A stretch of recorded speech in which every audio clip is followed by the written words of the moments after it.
mind accelerating my drift up, which would make it not a drift or a circle up. I don't, that kind of works sometimes. But so if you really wanted to do a distance one, you could do all that. Okay? Only you could rear back and let it fly after you do that. Okay? All right, guys, I apologize for the audio. It's just the way it is. I make this thing on my iPhone, and I need to get a new iPhone. So if you want to help promote the channel, you can send me some money to get a new iPhone. That would be awesome. But another thing is, I only make commercials about stuff I really believe in. Well, maybe not. Let me say this. I'm only a great salesman on items I truly love and believe in. Therefore, I'm gonna keep on pimping my Iwana. This is my 3 3/4 multiplier wide. And I have it on my 15-foot Bruce & Walker 7.9 3-piece mini cannon. And the only reason I say mini is because it's almost like a comp rod, but it's just not that much work. And the thing that excites me about both of these is they're two of my favorites, coupled with this Boss Long 910. It's the orange, and it's 65 feet long, and this is like casting a mini comp outfit. Okay, it's this line. The reason I say this and so excited about it is I just tried out another line, another high-end, very nice line, but it was not near so easy to cast as this Boss Long. It's 65 feet long, and it's like, to me now, it's like, it's just kind of like a Scandi head. It's just so easy to cast. I'm gonna make a bold proclamation right here, guys. I promise you, there is not an easier to cast, more powerful, great turnover, long to mid-belly spay line on the market than the Boss Long 910. It is fabulous. If you want an easy casting line, I highly suggest it, highly recommend it. I do love it. You really feel the load. It's weighted in the back end, so it makes it a really easy casting line, and it just, when you hit it just right, it unrolls like a comp line. It just parachutes down. You can cast really far without much effort. And let me just say this while I'm in my salesman mode, which I'm not a salesman unless I believe in something, then I'm really good. And I really believe in these Iwana spay reels, and one of the reasons is you can't eat just one. They're just like a potato chip. There's repeat customers is a thing with these reels. A lot of people don't just stop with one because they're such an excellent buy, and they're so exquisitely and mechanically and machined, so nice. They have just no issues, very few issues. I've heard of one issue. The owner does things right. You go on his website, you can tell that right off the bat. And so, this is like one of my favorite outfits. I would fish this for summer steelhead on the Deschutes anytime. It's so fun on the right run because it's so powerful. It's ultra powerful. It's just got a super agreeable, anyone can cast this rod. It's not like tricky or finicky. You gotta line it just perfect. I can cast the Boss 910 or the Boss 8.9 on this, and they both cast well. This is not a finicky rod. The line I was casting on it earlier, this Boss Long is, I believe, I can't remember, but the line I had on it was 50 grains more, and it didn't work as well as this Boss Long. The grains are situated in a better configuration. like more towards the ass, but when you cast it, it just unrolls beautifully. I'm selling that other line. This is Brian's line, so I'm gonna have to steal it from him. Or I'll probably just get it for this outfit because I have the 8.9 and this one's a little longer by a couple feet and it's a little heavier and you can just get right down into the guts of this rod. So anyway, what we're working on today is, this is really important. We're casting these longer lines, and I'll tell you this. Gravity has such a huge effect. If you have kind of an anemic sweep and you don't put enough juice in it in an inclined rod tip path, like you flatten out too much in the sweep, that D-loop is going to be shaped like this, and it's just going to go right on the water. And you're going to have an anchor that's literally 30 feet or 25 feet long. So make sure on the circle up,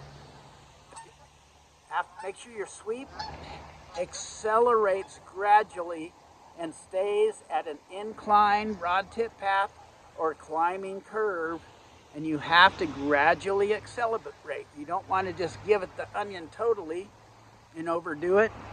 It's got to be enough acceleration, and that rod tip's got to go up and keep going. Well, it's got to go up when you release the line, okay? And then when you release it and get into firing position, you might even want to drift right way back if you're like a super distance caster. But before you drift back, this part has to go up. Okay, so sweep up, circle up, and then you can lay back and flatten it out and get that optimal long casting stroke, okay, for distance casting. Let's see if I can show you. Okay, so left, there's a nice cast. Left. So the rod tip's got to give a little more power right here. You don't want to lose power. Do not lose power at the end of your sweep. Accelerate just a little bit. You could even give her a little kick. Woo.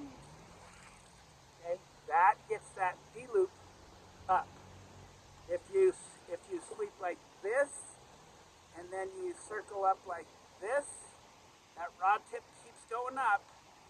You gotta match the energy so your D-loop goes up. And here's or V-loop, whatever you end up with.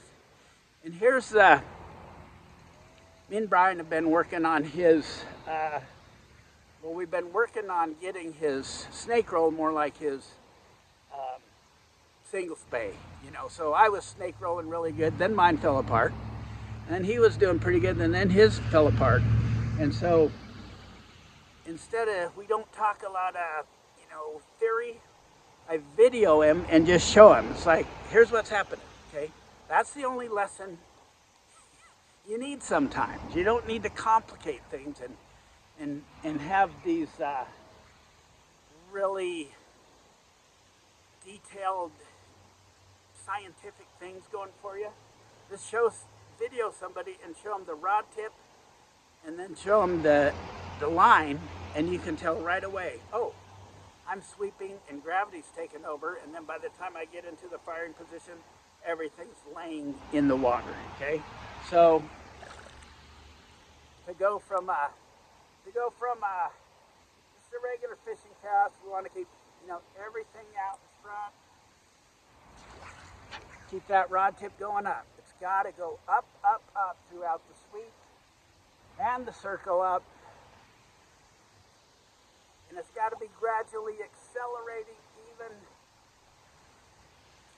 I don't mind accelerating my drift up, which would make it not a drift, or a circle up. That kind of works sometimes. But so if you really wanted to do a distance one, you could do all that. Okay? Only you could rear back and let it fly after you do that. Okay? So and cast.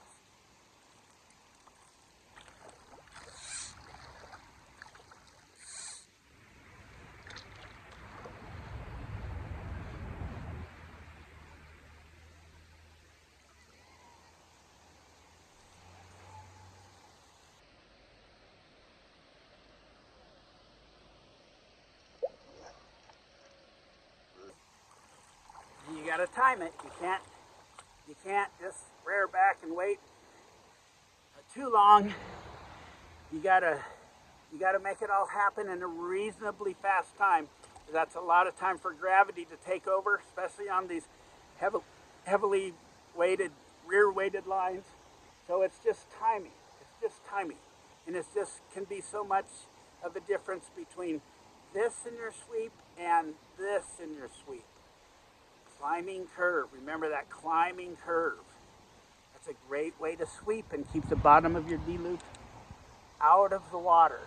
So like if it was a incline sweep, you would lift and then pitch it and then cast, okay?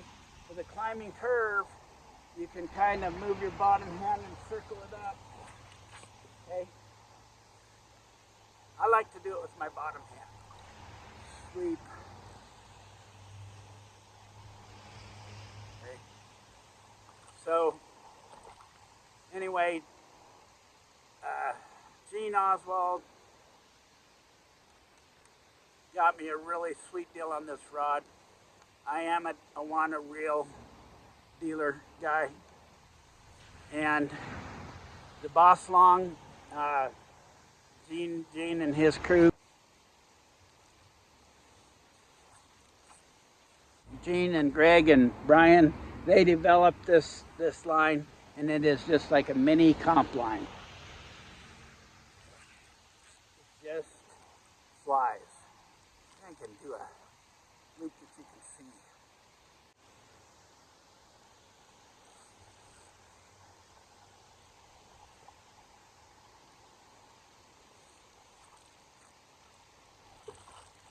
Really nice, really nice. I'll try to do a laser type thing.